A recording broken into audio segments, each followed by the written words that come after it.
Alright, what's going on guys from the project, aka David Rivera, back at it again in here for the video for you guys for today. And in here for my NXT Takeover San Antonio pay-per-view thoughts and opinions and review. And overall, I thought it was a really good show to top things off with NXT Takeover San Antonio. We did start things off with the first match with the Perfect 10, Ty Dillinger, and with Eric Young. And this match actually surprised me. It was a great match. And even though Eric Young had his partners from Saturday out there, Eric Young and Ty Dillinger, they did hold their own. Now, I did have Ty Dillinger overall as my main pick to win. However, Ty Dillinger didn't get the win, which was interesting to say the very least, because Saturday was looking to have it be their night, and Eric Young ended up getting the win, which is surprising there. So, not really mad against that whatsoever. So maybe Ty Dillinger now would be in the Royal Rumble, which would be tonight.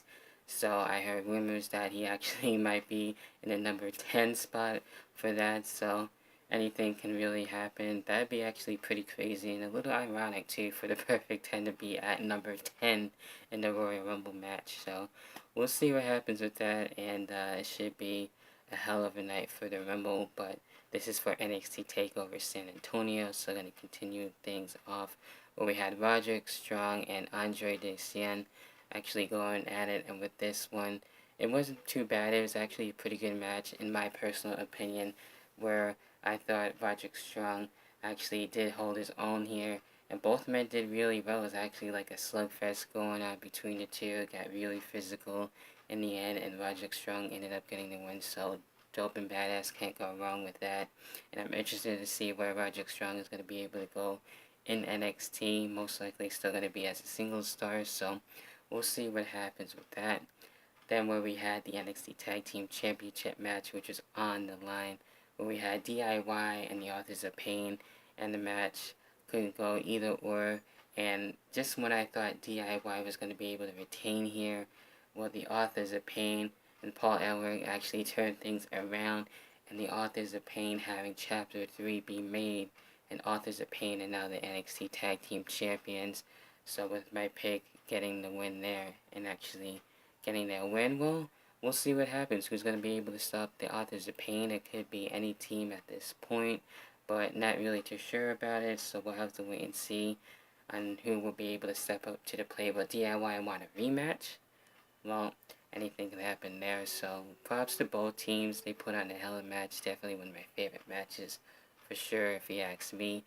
And then right after that, things get real interesting. We had Seth Rollins calling out Triple H, basically still pissed off about what Triple H did to him, and basically having things get heated even more, and having Seth Rollins go back to NXT because he knew Triple H would be there. And NXT is basically Triple H's baby, if you will, in revamping the NXT products. So NXT for that night and for San Antonio, Triple H did come out, but unfortunately there was no War of Words or anything like that. Triple H ordering security to stop Seth Rollins and get him out. So what's going to be happening for tonight at the Royal Rumble? Is Seth Rollins going to try and get into the Royal Rumble match? Not too sure, but I'm pretty sure it is booked, it is settled, and it will be getting settled, actually, if you will, for WrestleMania 33. Triple H and Seth Rollins looking to most likely happen. I'm pretty sure that I'm actually excited, even though it's been a long time in the coming for these two. So it could have happened even before WrestleMania, like maybe Survivor Series, but that didn't happen. So it's looking to be a long drawn out feud to actually have it pay off in the end at WrestleMania. So I'm looking forward to it, and I did not expect Seth Rollins to be at NXT Takeover San Antonio last night, so that surprised the hell out of me. And then we get into the fatal four-way match between Peyton Royce, Billie Kay, Nikki Cross, and Asuka. It's actually a short match. That surprised me. I was expecting it to be a little longer. Nikki Cross was taken out by Peyton Royce and Billie Kay on not the announce table, but the table next to the announce table. That was pretty crazy, and Asuka really trying her out to get the women's championship to be at her side, and she did that.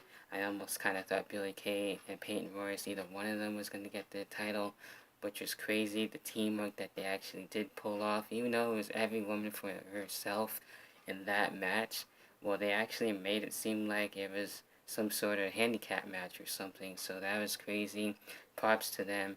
But in the end, Asuka was able to keep her women's championship, so maybe now it'll be her and Nikki Cross, or her and Ember Moon, since there aren't really too much women in the women's division right now, but that's what I see possibly happening pretty soon. So, we'll see what happens with that in the end. So there you go. And then, and only then, the NXT San Antonio Takeover main event. Bobby Roode, the Glorious One, and Shinsuke Nakamura, and the entrances were pretty dope and badass. I loved it. And I can sing their theme songs each time, so it's really catchy. And they definitely had a battle too, with Bobby Roode coming out to the women, Nakamura basically coming out. In the way I can basically describe this, if you remember how a long time ago the wrestlers would come out to a ring like Andre and Hulk, and then they would actually be having their own entrance with the ring, just going down the ramp. So Nakamura kind of had that, but with the stage lighting, which was really badass and everything. So that was pretty cool to see, definitely for sure. I love that. And then the match was great. It ended up being a hell of a battle between the two, to say the very least. It could have went either or.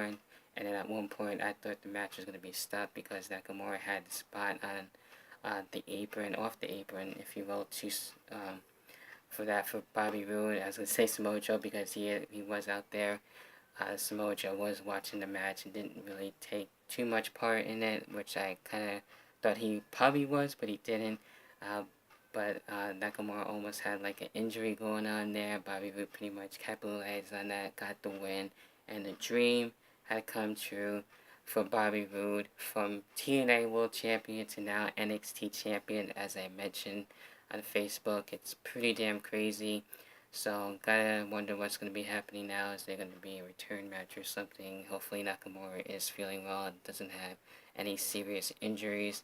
I mentioned Samoa Joe, maybe he'll be in the Royal Rumble match and looking to be on the main roster. The thing is, if he does go in the Royal Rumble match, will he be on Raw or SmackDown? I've been thinking about that lately on which brand. It doesn't really matter to me whether it's Raw or SmackDown Live. SmackDown Live, it'll be pretty cool. I'll get to see him with Boston Fan 79v1 on March the 26th for the SmackDown house show that'll be coming at the PNC Arena in Raleigh. So maybe he'll be able to show up then. That'd be pretty cool, seeing Samoa Joe for the first time in quite a while. I don't remember seeing him at the other shows that I went to for TNA. I could be mistaken on that. Then again, it has been quite a bit. So with that being said, that should be interesting. So overall, good NXT Takeover. Also tonight, of course, the road to WrestleMania 33 begins with the Royal Rumble. Remember the Rumble on that, and we will be going live on Simon's channel later on today at 3 p.m. Yes, 3 p.m. Talking about the Royal Rumble, talking about the road to WrestleMania 33, possibly talking about a little bit more of NXT Takeover San Antonio, what's going to be happening. I'll be there, Boston Fan will be there, of course the host Simon will be there, Mr. Raphael LeDuc, the page guy, LeDuc will be there, I'm sure Levi, I'm sure Austin, and everybody else in between. If you guys want to show up, show your support, talk about the road to WrestleMania, be there on Simon's channel later on, 3 p.m. Definitely going to be a hell of a hangout, so we'll see what happens there. But until then, and only then, leave your thoughts on NXT Takeover San Antonio. What are your thoughts on the Rumble? What are your thoughts going into WrestleMania 33? Until then, and only then, I'll catch you guys in the next video. Which probably be later tonight or tomorrow, for my Royal Rumble thoughts and opinions and review. Until then, I'll catch you guys later. See ya.